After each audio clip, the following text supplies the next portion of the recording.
Movie की शुरुआत में हम जॉन और केट को देखते हैं। उस वक्त केट गर्भवती होती है और अपने पति के साथ हॉस्पिटल में आई होती है। केट को उस वक्त काफी पेन हो रहा होता है, इसीलिए उसे व्हील चेयर पे बिठाकर ऑपरेशन थिएटर में ले जा रहे होते हैं। उस वक्त उसकी बॉडी से खून निकल रहा होता है। फिर ऑपरेशन थिएटर में केट को एक डॉक्टर बताता है कि उसका बच्चा पेट के अंदर ही मर चुका है। उस वक्त जॉन केट का वीडियो बना रहा होता है। फिर डॉक्टर उसे एक खून से लथपथ बच्चा दिखाती है। डॉक्टर उससे कहती है तुम्हें बेटी हुई थी। उसे देखकर केट जोर जोर से चिल्लाने लगती है। तभी उसकी आंखें खुलती है और वो खुद को अपने घर के अंदर पाती है। केट और जॉन के पहले से 2 बच्चे होते हैं। डैनियल सबसे बड़ा लड़का होता है और दूसरी लड़की का नाम मैक्स होता है, जो कि सुन और बोल नहीं सकती। केट उसे हर बात अपने हाथों के इशारों से बताती है। केट ने हाल ही में अपना तीसरा बच्चा खोया होता है और केट अपने इस गम को अभी तक नहीं भूली होती। अगले दिन केट थेरेपिस्ट ब्राउनिंग से मिलती है और उसे अपने सपने के बारे में बताती है। थेरेपिस्ट उससे कहती है तुम लोग एक बच्चा गोद लेने की सोच रहे हो, मगर अभी तुम इसके लिए तैयार नहीं हो, इसी वजह से तुम्हें डरावनी सपने आ रहे हैं। रात के समय केट जॉन से बच्चा गोद लेने के बारे में बात करती है और जॉन भी इस बात के लिए मान जाता है। अगले दिन दोनों एक अनाथालय जाते हैं। वहाँ पे कई सारे बच्चे होते हैं। फिर जॉन की मुलाकात ईस्टर नाम के एक बच्ची से होती है,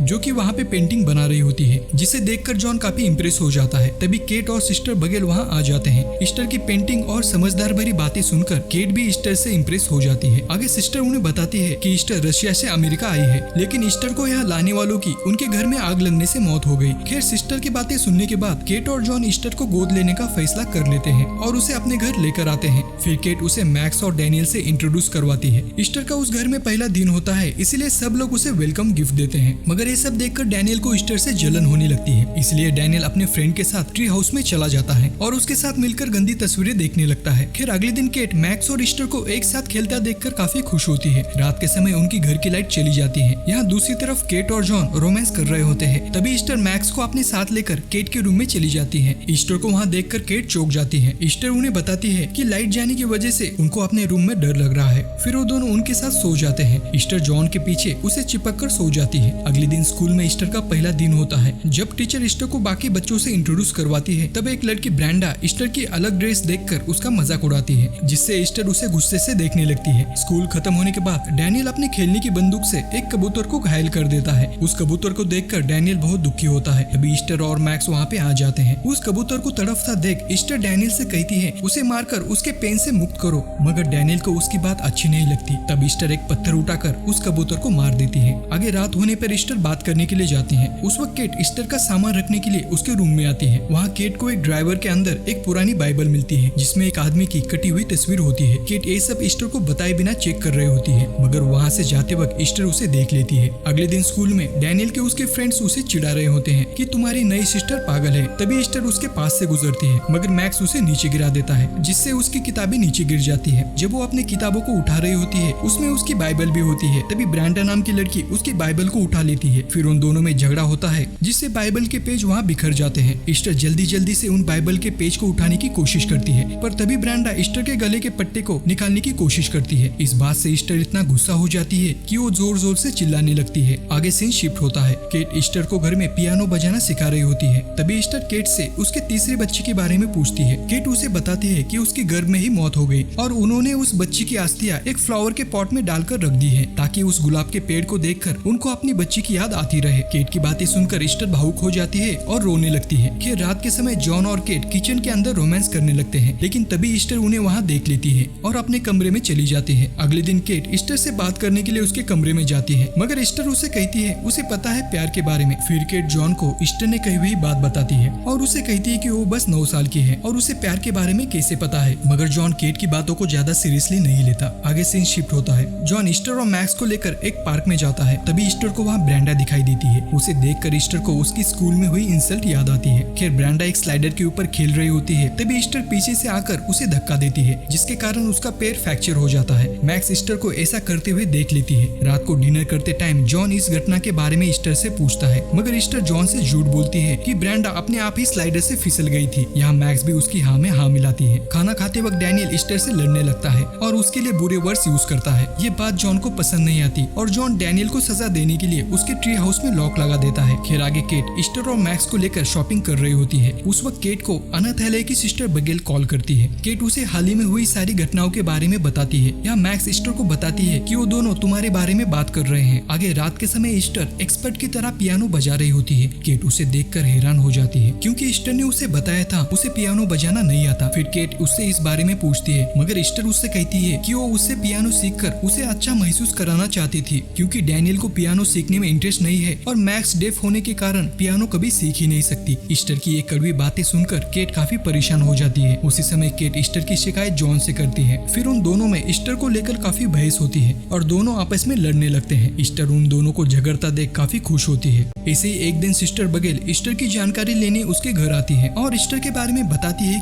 कि उसने ईस्टर के बारे में इंफॉर्मेशन निकाली है और उसे पता चला है कि इससे पहले ईस्टर जहाँ पे रहती थी वहाँ पे एक लड़के का मर्डर हुआ था और उस घटना के दौरान भी वो वहाँ पे मौजूद थी और इससे पहले ईस्टर जिनके साथ रहती थी उनके घर में भी आग लग गई थी जिससे उस परिवार के सभी मेंबर्स की मौत हो गई। लेकिन अभी तक पता नहीं चला कि वो आग किसने लगाई थी। मगर जॉन सिस्टर की इन बातों को इग्नोर करता है क्योंकि उसे ऐसा लगता है ईस्टर एक 9 साल की बच्ची है। ईस्टर उनकी सारी बातें चुपके से सुन रही होती है। फिर वो मैक्स के पास जाती है और उसे बताती है कि सिस्टर उसे यहाँ से ले जाने के लिए आई है, इसलिए मैक्स को उसकी हेल्प करनी होगी। आगे मैक्स और ईस्टर ट्री हाउस की कीज जॉन के रूम में ढूंढने लगती है। यहाँ ईस्टर एक हैमर उठा लेती है और उसे अपने बैग में रख देती है। फिर मैक्स उसे कीज देती है। ईस्टर उस कीज से जॉन का लॉकर ओपन करती है और उसमें से गन उठा लेती है। फिर ईस्टर मैक्स के साथ उस रोड पे जाकर रुक जाती है। जैसे ही बगेल अपनी कार से गुजर रही होती है ईस्टर मैक्स को उसकी गाड़ी के सामने ढकेल देती है जिससे उसकी कार का बैलेंस बिगड़ जाता है और उसकी कार एक पेड़ से जाकर टकराती है। उस एक्सीडेंट में बगेल को कुछ नहीं होता। फिर वो मैक्स को देखने के लिए उसके पास आती है तभी पीछे से ईस्टर आकर उसके ऊपर हमला करती है। ईस्टर उसके सिर पर लगातार हथौड़े से वार करती है जिस कारण सिस्टर बगेल की उसी वक्त मौत हो जाती है। फिर ईस्टर खून लगा हैमर और कपड़े को लेकर उस ट्री हाउस में छुपा देती है और मैक्स को धमकी देती है कि अगर उसने सिस्टर की मौत के बारे में किसी को बताया तो पुलिस उसे भी जेल में बंद कर देगी। ईस्टर और मैक्स को ट्री हाउस से नीचे उतरते वक्त डैनियल देख लेता है और ईस्टर से छुपने की कोशिश करता है मगर ईस्टर उसे देख लेती है। रात के समय जब डैनियल सो रहा होता है तब ईस्टर उसके कमरे में आती है और उसे धमकाने लगती है कि अगर उसने किसी को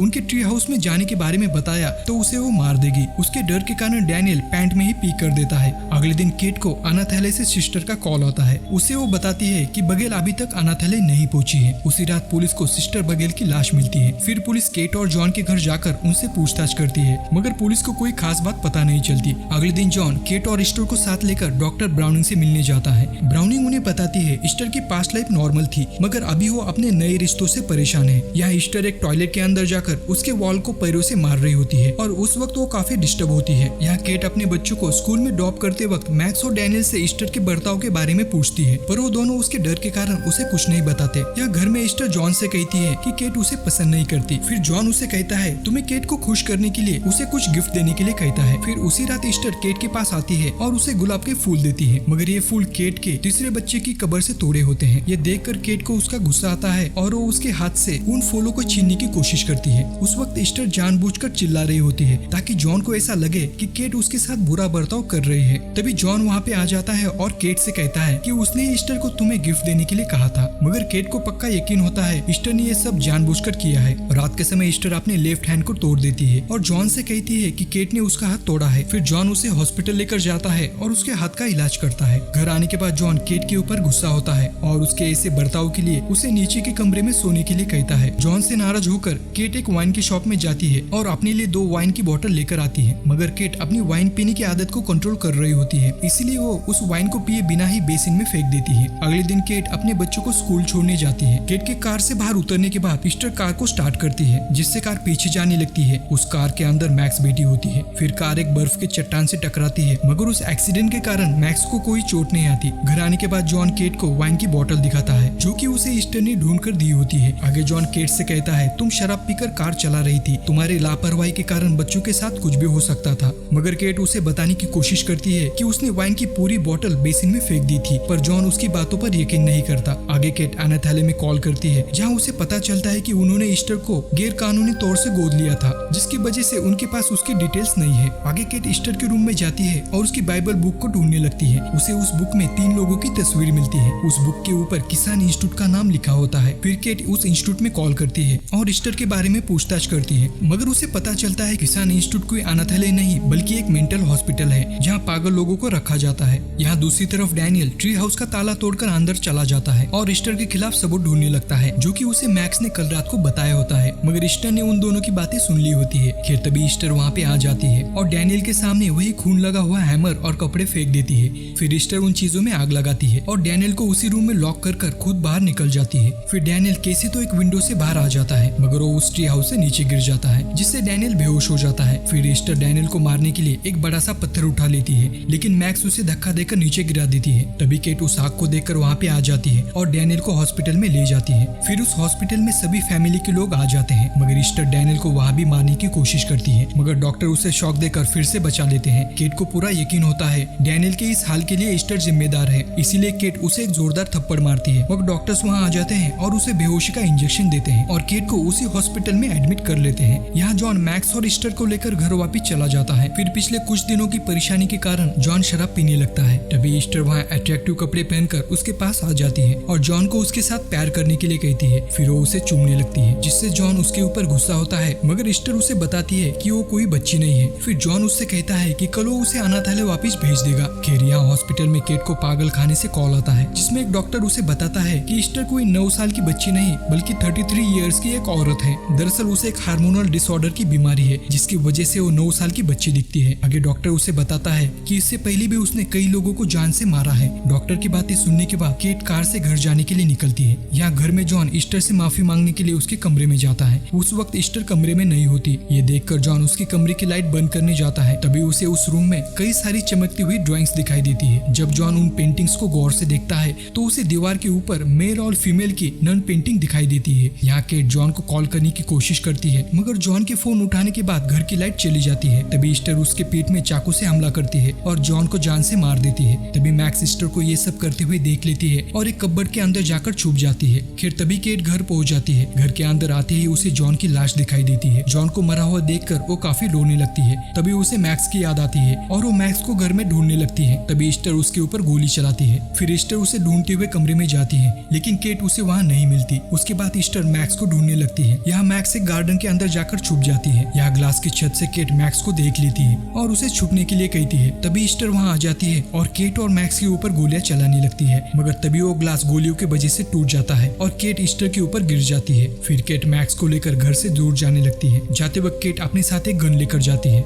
मगर ईस्टर जल्दी से वहाँ आ जाती है और चाकू से उनके ऊपर हमला करती है। फिर केट और ईस्टर के बीच लड़ाई चालू होती है। ईस्टर केट को चाकू से मारने वाली होती है। तभी मैक्स ईस्टर के ऊपर गन से फायर करती है, मगर वो गोली बर्फ में जाकर लगती है, जिससे केट और ईस्टर पानी में गिर जाते हैं। ईस्टर पानी के अंदर भी उसके ऊपर हमला कर रही होती है, मगर केट कैसे तो पानी के बाहर आ जाती है। फिर ईस्टर केट को उसे बचाने के लिए कहती है, लेकिन केट उसके चेहरे पर एक जोरदार लात मारती है, जिससे ईस्टर पानी के अंदर गिर जाती है और यही ये मूवी खत्म हो जाती है। जाते समय चैनल को लाइक और सब्सक्राइब करना ना भूलना। तो मिलते हैं अगले वीडियो में। Till then bye.